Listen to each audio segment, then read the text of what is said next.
kebutuhan yang mendesak, kepentingan yang sangat-sangat mendesak, dimohon kehadirannya. Mudah-mudahan saya doakan biar banyak jamaah majlis Rasulullah ini yang hadir, insyaallah ya.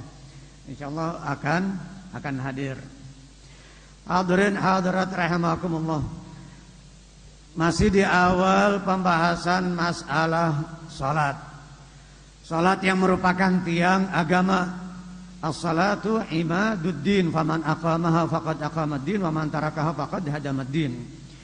Di dalam surah Al-Isra yang kita baca yang lalu, wa aqimis salata liduluki syamsi ila ghasaqil laili wa qur'anal fajr inna qur'anal fajri kana mashhuda. Ada lagi ayat yang lain, wa aqimis salata tarafayin nahari wa zulafa minal laili innal hasanati yudhibna sayyiat dzalika dzikra lidzakirin. Ini juga waktu salat. Wa aqimis salata tarafayin nahar, dirikanlah salat di kedua penghujung siang. Yang dimaksud kedua penghujung siang adalah pagi dan sore, pagi dan petang. Wa zulafa minal lail, dan sebagian daripada awal waktu malam. Sebagian daripada awal waktu malam. Di sini mencakup kelima waktu salat. Dari waktu pagi itu subuh, pertengahannya zuhur, dan di penghujungnya asar. Subuh, zuhur, dan asar. Wa aqimis salata tarafayin nahar, itu. Wa zulafa minal lail, maghrib dan isya. Wa zulafa minal lail innal hasanati yudhibnas sayyiat. Sesungguhnya perbuatan-perbuatan baik itu dapat menghapuskan keburukan dan dosa-dosa. Dzalika dzikra lidzakirin. Itulah peringatan bagi orang-orang yang selalu ingat kepada Allah Subhanahu wa taala. Hadirin hadirat rahimakumullah. Alhamdulillah kita bisa berkumpul kembali di masjid yang kita cintai ini, yang mudah-mudahan bertambah cahayanya di dalam hati dan qalbu kita, amin. Bertambah ilmu kita yang bermanfaat dan dijauhkan dari ilmu yang tidak bermanfaat. Allahumma inna nas'aluka ilman nafi'a wa rizqan wasi'a wa amalan salihan mutaqabbala. Allahumma inna na'udzubika min ilmin la yanfa' wa qalbin la yakhsha' wa amalin la yurfa' wa du'ain la yusma' birahmatika ya arhamar rahimin. Dengan sanad yang bersambung dari kami, dari guru-guru kami hingga kepada pengarang kitab Al-Imam Al-Arif Billah Al-Habib Ahmad bin Zain Al-Habasyi. Beliau mengatakan di dalam kitabnya Ar-Risalatul Jami'ah ila an qala, hingga perkataan beliau, wa yushtaratu li sihhati salati ma'rifatu dukhulil waqti biyaqinin aw ijtihadin aw ghalabati dhannin. Disyaratkan untuk sahnya salat yaitu yang pertama ma'rifatu dukhulil waqti biyaqin, mengetahui masuknya waktu dengan yakin. Dengan yakin di sini di dalam syarahnya baik itu Bahjatul Wasail Syekh Muhammad bin Umar Nawawi Al-Bantani rahimahullah. Syekh Nawawi Al-Bantani banyak mensyarahkan kitab-kitab salaf dahulu. Kitab Imam Ghazali beliau syarahkan Bidayatul Hidayah, dan syarahnya berjudul Maraqil Ubudiyah. Kitab ini risalah jami'ah dan beliau beri judul Bahjatul Wasail bi Syarhi Masail, dan masih banyak lagi kitab-kitab yang lain. Nah, di dalam kitab Bahjatul Wasail Syekh Muhammad bin Umar Nawawi Al-Bantani beliau mengatakan biyaqinin di sini dengan pasti, dengan yakin, awi ijtihadin dan ijtihad, badlul majhud fi talabil maqsud, mencurahkan kemampuan kita mencari sesuatu yang kita inginkan. Badlul majhud fi talabil maqsud, berijtihad di sini diantaranya dengan apa?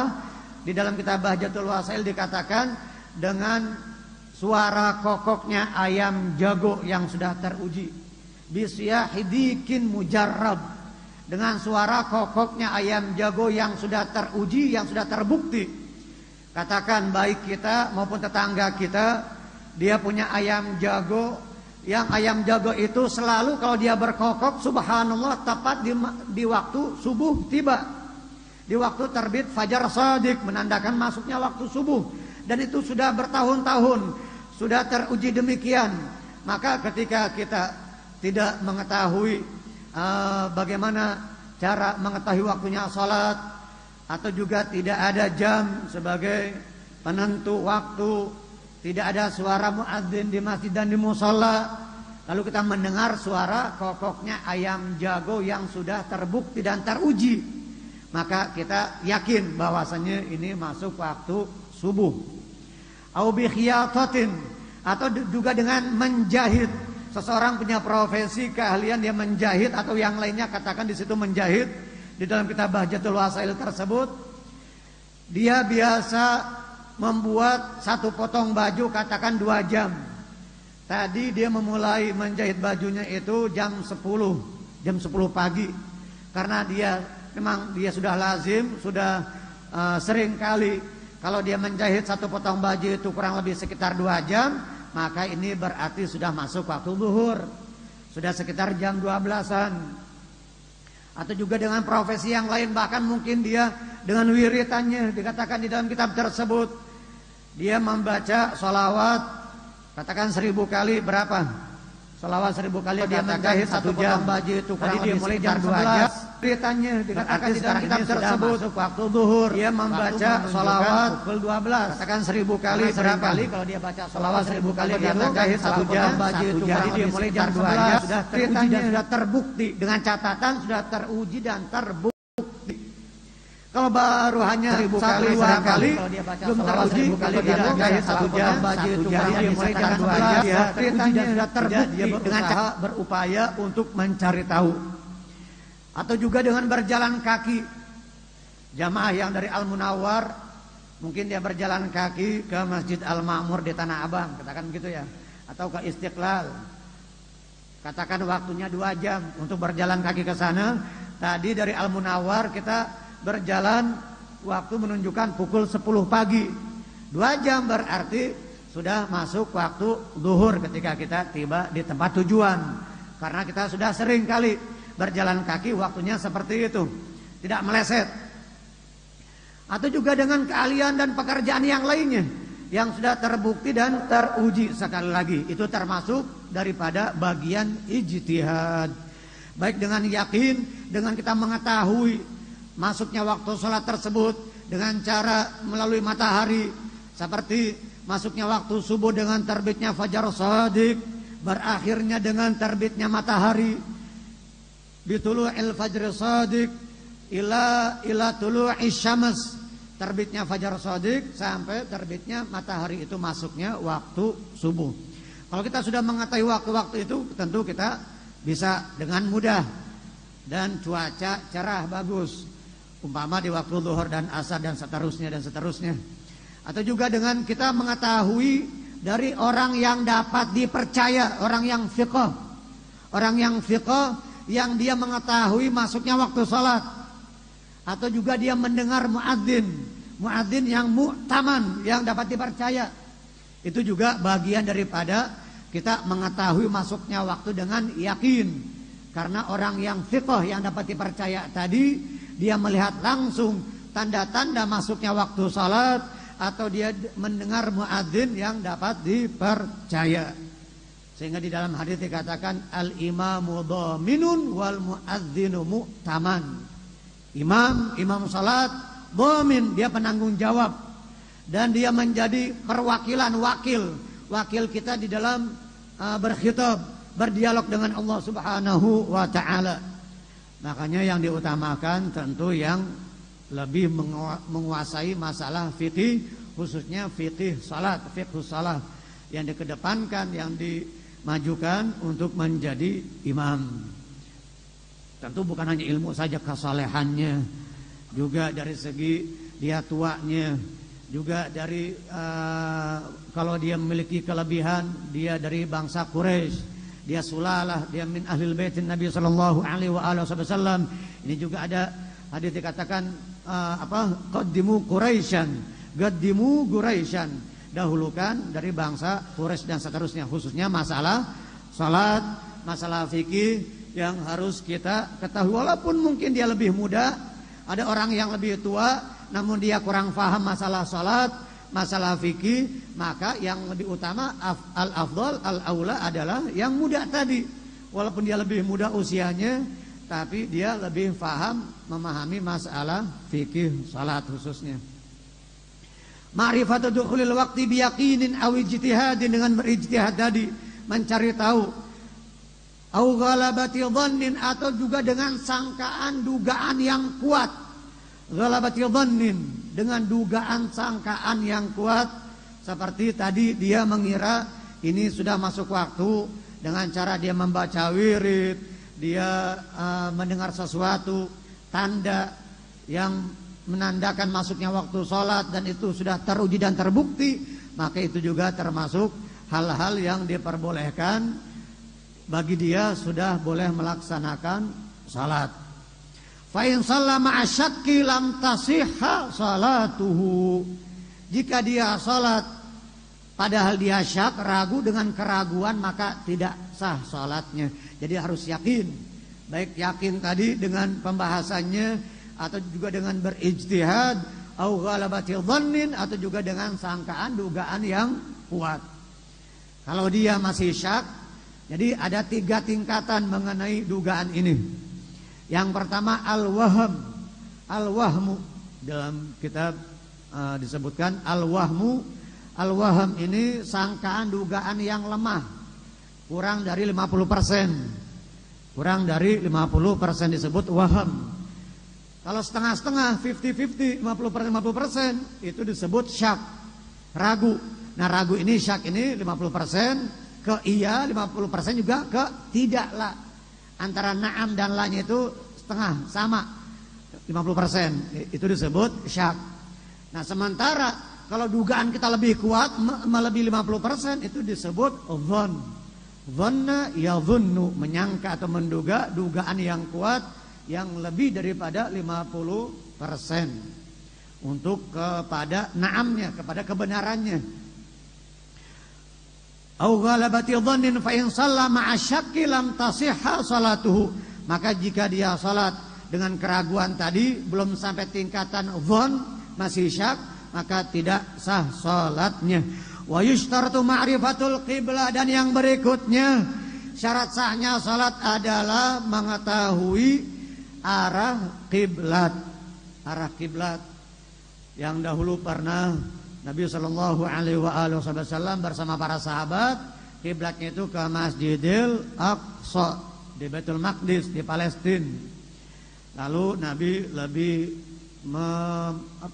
mencintai Ka'bah, lebih mengharapkan agar Allah Subhanahu wa taala memalingkan ke arah Ka'bah dan menjadi kiblat beliau dan kaum muslimin sebagai umat beliau sallallahu alaihi wasallam.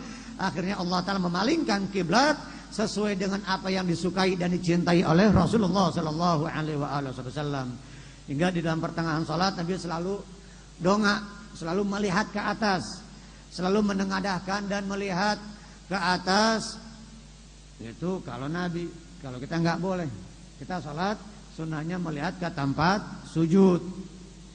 Jangankan Nabi, wali saja mereka walaupun ada di antara mereka mungkin menoleh ke kanan, ke kiri, ke depan, pandangannya bukan ke tempat sujud, tapi hati mereka sudah nyambung, sudah nyantol sama Allah Subhanahu wa taala, sudah fokus, konsentrasi dengan apa yang dia baca, apa yang sedang dia lakukan.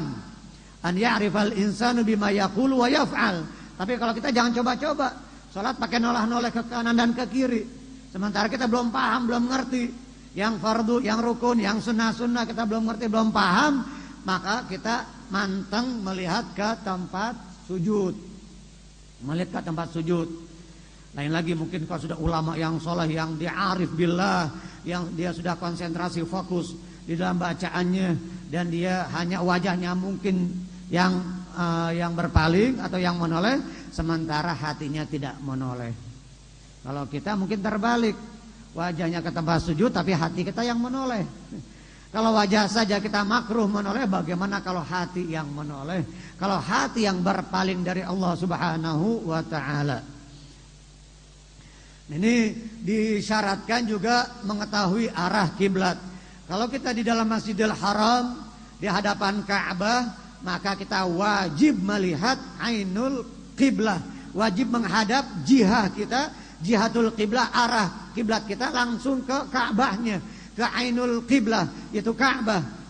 Sementara kalau kita di sini jarak yang cukup sangat jauh ribuan kilometer, ya maka hanya arahnya saja, hanya jihatul qiblah. Tidak mungkin kita sampai tepat sampai ke ainul qiblah atau sampai ke Ka'bah. Nah, sementara para ulama-ulama telah merancang dan telah menjelaskan kepada kita bagaimana, bahkan di dalam kitab juga, di dalam kitab Sayyidil Jad Al-Habib Utsman bin Yahya, beliau ada kalau di Jakarta ini dari barat tepat, dari arah barat tepat itu ke kanan namanya barat daya ya. Barat daya apa barat apa? Barat laut ke arah kanan itu sekitar 20 hingga 25 derajat. Antara 20 hingga 25 derajat dari barat tepat. Dari barat tepat ke kanan sekitar antara 20 hingga 25 di dalam ketetapan fatwa beliau di dalam kitabnya. Ini arah kiblat harus kita ketahui. Kecuali kalau dia salat sunnah di dalam kendaraan, nafilatus safar, maka kiblatnya itu kemana kendaraannya itu menghadap. Kemana kendaraannya itu menghadap, dia menuju ke Surabaya ke arah timur, berarti dia kiblatnya ya ke arah Surabaya, ke arah timur, karena ke arah kendaraannya menghadap. Kalau di dalam salat sunnah di dalam kendaraan. Tapi di dalam salat fardu, kalau dia bisa memungkinkan, maka ketika takbiratul ihram saja, dia wajib menghadap ke kiblat, seterusnya selepasnya dia berjalan. Tapi kalau memang memungkinkan, lain lagi kalau kita di atas pesawat. Kalau di atas pesawat, para fuqaha mengatakan karena kita tidak jelas di mana arah kiblat, tidak mungkin kita tepat mengarah ke kiblat, maka kita salat li hurmatil waqti, untuk menghormati waktu, nanti kita ulang, wajib i'adah. Kita wajib mengulangnya ketika kita sampai di tempat tujuan.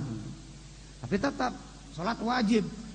Selama kita masih berakal normal, masih sehat, masih waras, tidak ada halangan untuk seseorang meninggalkan salat.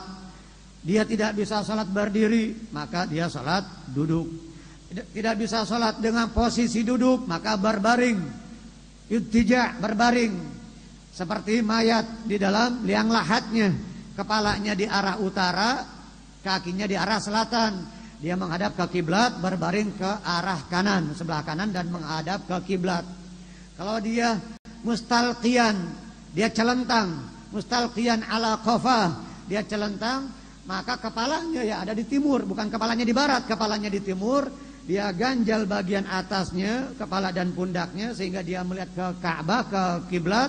Lalu dia takbir dan salat sebisanya, semampunya. Ruku dan sujudnya hanya sedikit menundukkan kepala. Sebagaimana ketika kita sholat dalam keadaan posisi duduk, ruku menunduk sedikit, ketika sujud menunduknya lebih banyak. Menunduknya ketika sujud lebih banyak, lebih rendah dibanding ketika ruku. Namun waktu juga yang terbatas. Ya, mungkin kita cukupkan sampai di sini pembacaan kita. Baru 2 itu ya, baru syarat sahnya sholat, masuk waktu, dan mengetahui arah kiblat. Semoga Allah Subhanahu wa taala limpahkan ilmu yang bermanfaat kepada kita, amin. Hati kita selalu khusyuk kepada Allah, amal kita selalu diterima oleh Allah taala, doa kita selalu didengar oleh Allah taala, amin ya rabbal alamin. Wa sallallahu ala sayyidina Muhammadin wa ala alihi wa sahbihi wasallam. Alhamdulillahi rabbil alamin. Assalamualaikum warahmatullahi wabarakatuh. Bismillahirrahmanirrahim. Alhamdulillahirabbil alamin. Allahumma ya ni'mal maula wa ya ni'man nasir. Shalli wa sallim adada ilmika ala sayyidina Muhammadin man ja'altahu lana hirzan harizan wa ala alihi wa sahbihi wa ansurna bihi wal muslimina bi asrari wa yansurakallahu nasran aziza. Rabbi syrah li sadri wa yassir li amri wa hlul 'uqdatam min lisani yafqahu qawli wa saddid lisani wahdi qalbi bihaqqi sayyidina Muhammad sallallahu alaihi wa alihi wa sahbihi wasallam.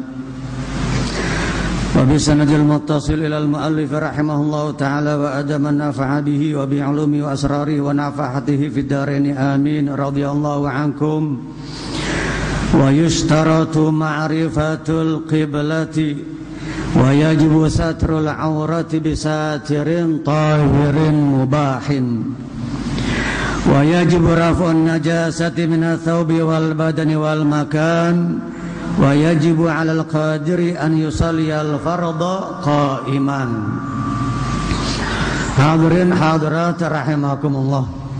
Alhamdulillah, malam hari ini kita dapat kembali berkumpul dengan niat i'tikaf di Masjid Al-Munawwar ini untuk melanjutkan kajian kita baik dari fikih kitab Risalah Jami'ah maupun dari hadis yang akan disampaikan oleh Syekh Ridwan Al-Amiri nanti. Semoga Allah Ta'ala terus menambahkan ilmu-ilmu yang bermanfaat kepada kita, amin. Dan dijauhkan oleh Allah Ta'ala dari ilmu yang tidak bermanfaat. Allahumma inna na'udzubika min ilmin la yanfa' wa qalbin la yakhsha' wa amalin la yurfa' wa du'ain la yusma'. Amin ya rabbal alamin. Hingga kepada perkataan al-muallif pengarang kitab ini, Al-Imam Al-Habib Ahmad bin Zain Al-Habsyi, yang salah satu keturunannya berada di negeri kita, cicitnya berada di negeri kita, itu Al-Habib Muhammad bin Idrus Al-Habsyi, yang dimakamkan di Gubah Ampel di Surabaya, dengan menantu beliau Al-Habib Muhammad bin Ahmad Al-Muhdar. Itu Al-Habib Muhammad bin Idrus Al-Habsyi adalah cicit keturunan daripada pengarang kitab ini, Al-Imam Al-Habib Ahmad bin Zain Al-Habsyi. Beliau Al-Imam Al-Habib Ahmad bin Zain Al-Habsyi melanjutkan pembahasannya di dalam syurutu sihhatis shalah, syarat sahnya salat. Kemarin sudah kita baca, syarat sahnya salat adalah mengetahui masuknya waktu dengan yakin, atau dengan kita berijtihad, atau dengan kuatnya sangkaan atau dugaan, au ghalabati dhannin. Fa in shalla ma'a syakki lam tasihha salatuhu. Jika seseorang dia salat dengan penuh keraguan, maka tidak sah salatnya. Keraguan yang levelnya masih setengah, 50%. Tapi kalau sudah mendekati 100%, itu yang disebut dengan dhon, maka dia boleh ketika dia mengetahui masuknya waktu tersebut, walaupun tidak yakin, tetapi dugaan dan sangkanya itu kuat, hampir mendekati yakin, itu boleh dan sah salatnya. Wa yushtaratu ma'rifatul qiblati, juga itu sudah kita baca pada minggu yang lalu. Disyaratkan juga ketika kita akan melaksanakan salat mengetahui arah kiblat, mengetahui kiblat, baik kalau di dalam Masjidil Haram atau sekitarnya kita melihat ainul qiblah atau ainul Ka'bah, zatnya, bendanya itu Ka'bah kita lihat, yang menjadi kiblat kaum muslimin. Di dalam salat mereka semuanya berkumpul melihat atau mengarah kepada Ka'bah. Kalau orang yang di luar dari Masjidil Haram, terlebih lagi yang jauh seperti kita ini, maka cukup dengan jihah atau arah, jihatul qiblah, arah daripada qiblat tersebut. Namun yang kita sembah bukan Ka'bah. Ka'bah hanya batu, bangunan yang persegi 4. Bahkan di dalam bahasa, di dalam kitab Fiqhul Lughah, kullu bina'in murabba fahuwal Ka'bah, fahuwa Ka'bah. Setiap bangunan yang persegi 4 disebut Ka'bah. Kullu bina'in murabba, setiap bangunan yang persegi 4 disebut Ka'bah. Itu di dalam bahasa atau di dalam Fiqhul Lughah. Namun yang kita sembah tentu bukan Ka'bah, namun Rabbul Ka'bah, Allah Ta'ala pencipta dan Tuhan daripada Ka'bah tersebut. Ka'bah hanyalah batu. Maka mungkin ada sebagian orang yang ingin mereka menggelincirkan kaum muslimin agar mereka goyah akidahnya, tauhidnya kepada Allah Subhanahu wa taala, seraya mengatakan berarti yang mereka sembah kaum muslimin adalah Ka'bah. Buktinya mereka menghadap ke Ka'bah di dalam salat mereka. namun itu untuk menyatukan arah seluruh kaum muslimin. Kalau yang ada di timur Ka'bah berarti menghadap ke barat seperti kita ini, yang berada di daerah Afrika di arah barat Makkah berarti menghadap ke timur, yang berada di arah utara seperti Syam atau Mesir berarti menghadap ke selatan, yang berada di selatan negeri Makkah itu seperti Yaman maka menghadap ke utara, dan seterusnya atau yang semisalnya. Ini hanya untuk mengarahkan kita seluruh kaum muslimin muslimat di dalam salat menghadap ke Ka'bah, menjadi kiblat kita yang dahulu pernah menghadap ke Masjidil Aqsa atau Baitul Maqdis. Sebagaimana juga pernah diceritakan Sayyidina Abu Talib, pamannya Rasulullah sallallahu alaihi wasallam, ketika ditawan dan dirampas onta beliau sekitar 200 ekor kalau tidak salah jumlahnya oleh Abraha, maka Abraha mengatakan kepada Abu Talib, siapa pemilik onta ini? Siapa pemilik onta-onta ini? Maka Sayyidina Abu Talib pamannya Rasulullah mengatakan, ana rabbu hadzal ibil walil baiti rabbun yahmiha. Saya pemilik onta ini dan Ka'bah Baitullah juga ada pemiliknya yang menjaga, yang memeliharanya. Jadi beliau tidak khawatir Ka'bah akan diserang atau dihancurkan oleh Abraha sebelum kelahiran baginda Rasulullah sallallahu alaihi wasallam, yang sekitar 50 hari sebelum kelahiran Nabi Muhammad, sekitar 50 hari. Ini inda asahil aqwal, menurut pendapat yang paling masyhur, yang paling sahih, kejadian pasukan Abraha yang hendak menyerang Ka'bah dan menghancurkan Ka'bah 50 hari sebelum Nabi kita Muhammad sallallahu alaihi wasallam dilahirkan oleh ibundanya Sayyidah Aminah binti Wahab. Wa yushtaratu ma'rifatul qiblah, mengetahui qiblat, arah yang kita tuju ketika kita melaksanakan salat. Wa yajibu satrul aurati bisatirin tahirin mubahin. Yang berikutnya syarat sahnya salat adalah menutup al-aurah, menutup aurat. Al-aurah, definisi aurah adalah ma yajibu satruha wa yahrumu nadharuha, yang wajib ditutup dan haram dilihat. Yang wajib ditutup dan haram dilihat. Yang wajib ditutup masuk di dalam babul ibadah, dan haram dilihat masuk di dalam babun nikah. Jadi aurat itu yang wajib ditutup dan haram dilihat. Bahkan dibagi menjadi beberapa bagian, aurat orang laki dengan aurat perempuan, dan auratul hurrah, wanita yang merdeka, bukan hamba sahaya, bukan budak, juga ada perinciannya, ada tafsil atau perinciannya. Auratul rajul, auratnya kita orang laki, sesama laki-laki, ma baina surrah wa rukbah, antara pusar dan lutut, itu batasannya. Sementara definisi ta'rif daripada al-aurah adalah yang wajib ditutup dan haram dilihat. Ini di dalam pembahasan masalah fikih. Ada juga al-aurah di dalam kitab-kitab tasawuf, itu lain lagi pembahasannya. Perbuatan yang tidak baik, celah, kekurangan seseorang, aib seseorang disebut al-aurah. Man satara musliman satarahullahu fid dunya wal akhirah, atau kama qala Rasulullah, man satara musliman satarahullahu fid dunya wal akhirah. Barang siapa yang menutupi aib saudaranya sesama muslim, maka Allah Ta'ala akan menutupi aibnya di dunia dan di akhirat. Ini aurat lain lagi. Aib, perbuatan yang tercela, yang tidak baik yang ada pada diri saudara kita, maka kita tutupi. Jangan kita beberkan, jangan kita ceritakan kepada orang lain, namun kita tutupi. Aurat orang laki sesama laki antara pusar dan lutut. Sesama perempuan kepada perempuan yang ajnabiyah, seluruh badannya.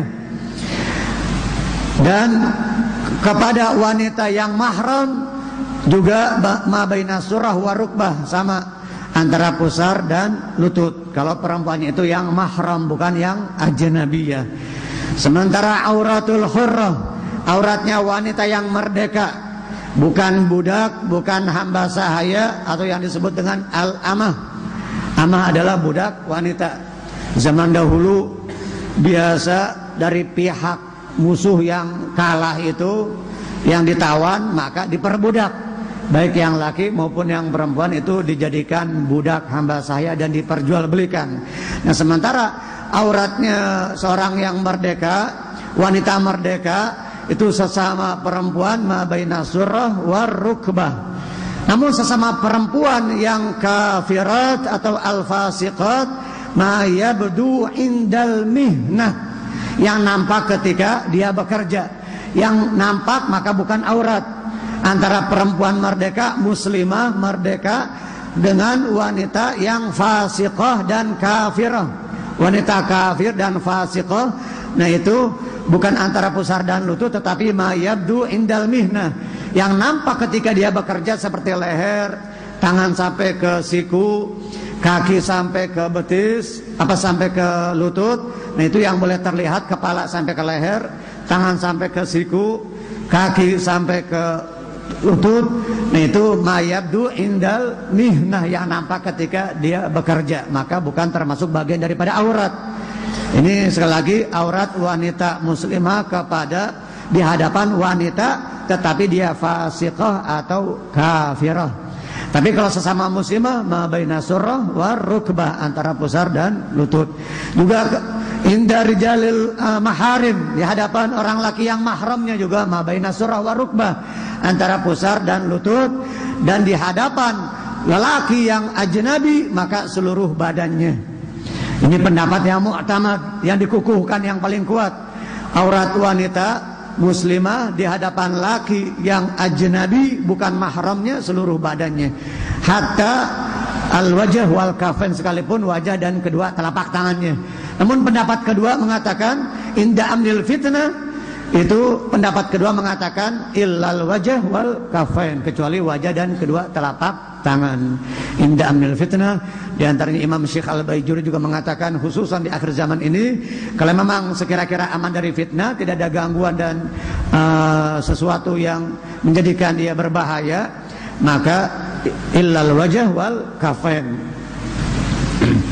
Nah, hadirin hadirat rahimakumullah, ini mengenai al-aurah. Satrul aurah, menutup aurat di dalam salat hukumnya wajib. Baik di dalam salat, begitu juga ketika seseorang melakukan tawaf, mengelilingi Ka'bah sebanyak 7 putaran, juga disyaratkan menutup aurat, sama seperti salat. Suci dari najis, suci dari hadas, suci dari najis pada pakaian, badan dan tempat, suci dari hadas kecil dan besar, dan wajib menutup aurat sama seperti salat, kecuali di dalam tawaf diperbolehkan kita berbicara. Dibolehkan kita berbicara. Sementara di dalam salat tidak boleh, tidak ada bicara, kecuali hanya membaca Al-Quran, zikir, dan yang sepertinya tasbih, istighfar, dan salawat kepada Rasulullah Sallallahu Alaihi Wasallam serta doa. Sebagaimana salat itu sendiri, definisi salat adalah ad-du'a. As-salatu lughatan ad-du'a, wastilahan atau wasyar'an aqwalun wa af'alun muftatahatun bit takbir wa mukhtatamatun bit taslimi ghaliban. Itu sudah kita baca beberapa waktu yang lalu. Emang mestinya di sini ya, setiap beberapa bulan sekali diadakan tes ya, mungkin sebelum taklim ya. Diadakan tamrin, ujian, biar kelihatan ini yang apa, yang benar-benar nguping, dengerin, yang memperhatikan sama yang nggak memperhatikan. Berkelihatan indal imtihan yukramul mar'u au yuhan, katanya kata para ulama. Ketika ujian maka seseorang dimuliakan atau dihinakan. Ya, pelajar-pelajar, siswa-siswa saja di sekolahannya dia diadain ujian. Ketika diadakan ujian maka akan terlihat, teruji mana yang mujtahid, mana yang kaslan, mana yang sungguh-sungguh, yang benar-benar nguping, ngaji benar-benar, apalagi yang nulis bawa catatan, itu lebih bagus lagi. Nggak tahu sampai sekarang nih sudah mulai bertambah apa enggak nih yang bawa kitab sama yang bawa catatan, yang bawa pensil, pulpen atau buku tulis. Nah, sementara mungkin yang lain cukup pakai jari aja gitu ya, cukup pakai ujung jari ditulis di telapak tangannya. Nanti di rumah dia buka, dia lihat, ya nggak ada. Nggak ada. Tapi kalau darurat boleh. Imam Syafi'i sendiri beliau itu radhiyallahu an Pernah suatu kali ketika beliau tidak membawa catatan Imam Syafi'i radhiyallahu an, beliau menulis beberapa hadis, kalau tidak salah yang diimlakan oleh Imam Malik bin Anas, gurunya ada 18 hadis. 18 hadis ini pertama Imam Malik melihat Imam Syafi'i. Ada seorang anak, dia duduk di barisan paling belakang. Kok dia seperti mempermainkan tangannya? Setelah selesai bubar di majelis, maka dipanggil oleh Imam Malik bin Anas rahimahullah, Imam Darul Hijrah, Imam kota Madinah. Maka dipanggil, "Ta'al ya walad, sini. Siapa engkau dan dari mana engkau berasal? Tadi seakan-akan aku melihat engkau ini mempermainkan tanganmu atau mempermainkan jarimu." Kata Imam Syafi'i, "Nama saya Muhammad bin Idris. Saya berasal dari tempat dari negeri fulan. Saya tadi bukan bermain-main, bukan mempermainkan tangan saya, tetapi saya menulis apa yang engkau diktekan tadi, 18 hadis aku tulis dengan ujung jariku dan di telapak tangan hingga ke seluruh tanganku. Coba sekarang kalau engkau tulis tadi, engkau baca. Dibaca satu persatu oleh Imam Syafi'i, tidak ada yang terlewati satupun. Satupun nggak ada yang lewat. 18 hadis yang dibacakan atau yang diimlakan oleh Imam Malik bin Anas gurunya dan ditangkap secara betul, subhanallah, oleh Imam Muhammad bin Idris Asy-Syafi'i rahimahullah. Tapi itu kalau dalam keadaan darurat. Kalau memang nggak ada alat tulis, ditulis hanya tabarukan, insyaallah nanti Allah Ta'ala akan mengembalikan ingatan kita ketika kita sedang memerlukannya. Allahumma inni stauda'tuka ma qara'tu wa ma sami'tu fardudhu ilayya inda hajati ilaih. Di situ doa ketika kita mau belajar, ya Allah, aku titipkan kepadamu apa yang aku dengar, apa yang aku baca, dan engkau kembalikan nanti ketika aku membutuhkannya. Allahumma inni stauda'tuka ma qara'tu, apa yang saya baca dan apa yang saya dengar, fardudhu ilayya, maka kembalikan kepadaku inda hajati ilaih, ketika aku memerlukannya. Jadi kita baca seperti itu, ya Allah, aku titipkan kepada engkau yang aku baca dan yang aku dengar, dan kembalikan kepadaku ketika aku membutuhkannya. Allahumma inni stauda'tuka ma qara'tu wa ma sami'tu fardudhu ilayya inda hajati ilaih. Wa yajibu satrul aurati bisatirin tahirin mubahin. Dan satir tersebut, penghalang atau penutup aurat itu dengan penghalang penutup yang tahir, yang suci dan mubah. Pakaian yang menjadi penutup aurat kita itu pakaiannya yang pertama tahir. Syaratnya adalah suci, nggak boleh najis, nggak boleh mutanajis. Pakaian kita terkena najas atau terkena najis, harus suci, harus tahir. Dan yang dimaksud juga dengan satir di sini, yang tidak boleh terlihat bentuk tubuh kita, lekuk bentuk tubuh kita, nggak bebayang. Yang bebayang nggak sah. Yang syafaf atau thawbun muraqqaqah, apa bahasa Arabnya itu? Jadi yang tipis, yang sampai kelihatan, yang transparan. Nggak boleh yang transparan, yang kelihatan, yang sampai bebayang bentuk tubuhnya, itu tidak cukup, tidak boleh. Jadi harus tidak terlihat. Apalagi kalau perempuan mungkin lebih bagus kalau berwarna hitam bahan atau kainnya tersebut. Tapi itu juga kalau memang sudah cukup dengan mukena atau satir yang berwarna putih, ya sudah cukup. Namun kalau untuk mungkin dia keluar, maka lebih utama ketika warna-warna yang lain mungkin masih bisa terlihat transparan, maka warna hitam lebih utama dan lebih terhindar, lebih tersembunyi, tidak bisa terlihat bentuk atau lekuk tubuhnya. Jadi satir tersebut harus suci. Maka ketika kita memakai baju, setiap hari, setiap saat kita pakai pakaian, baju ini, pertama kita niat itu untuk menutup aurat. Bukan hanya semata-mata menjadi adat kebiasaan kita pakai baju, takut karena malu atau karena kebiasaan dia. Jadi dia pakai baju nggak pakai niat, hanya udah biasa saja, emang udah jadi adat, atau karena malu sama orang, atau karena bukan karena niat kepada Allah Subhanahu wa taala untuk menutup aurat, ya maka menutup maka ketika dia menutup auratnya pakai bajunya itu nggak dapat pahala. Namun ketika setiap hari dia memakai baju, yang pertama dia niatkan adalah satrul aurah, menutup aurat, maka pakai bajunya itu bernilaikan pahala di sisi Allah Subhanahu wa taala. Dan membaca doa Allahumma apa doanya? Alhamdulillahilladzi kasani hadza wa razaqanihi min ghairi haulin minni wala quwwah. Segala puja bagi Allah yang telah memberikan pakaian kepadaku. Alhamdulillahilladzi kasani hadza, ini pakaian ini, wa razaqanihi, dan memberikannya kepadaku, menganugerahkan rizki tersebut kepadaku, min ghairi haulin minni wala quwwah, tanpa ada daya dan upaya kekuatan dariku. Jadi kita yakin bahwasanya rizki yang Allah Subhanahu wa taala berikan kepada kita, kita mendapatkan rizki uang untuk kita belikan pakaian dan kita kenakan pakaian tersebut, lalu kita memuji Allah taala yang telah menganugerahkan rizki itu dan kita dapat memakainya. Alhamdulillahilladzi kasani hadza wa razaqanihi min ghairi haulin minni wala quwwah. Lalu yang lain lagi kita niatkan tahadduts bin ni'mah. Kita niatkan tahadduts bin ni'mah ketika kita memakai baju.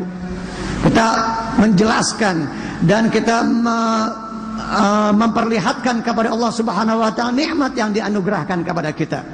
Kita perlihatkan tahadduts bin ni'mah. Jangan kita dapat nikmat, kita sembunyikan, nggak ada orang tahu dan nggak pernah kita untuk memberikannya kepada orang lain, sehingga orang lain, saudara kita, tetangga kita, nggak pernah mencicipi nikmat rezeki yang Allah taala berikan kepada kita. Berarti dia tidak tahadduts bin ni'mah. Dapat nikmat kita ceritain kepada orang, tapi bukan cerita doang, habis kita ceritakan ya kita bagi-bagi ke orang.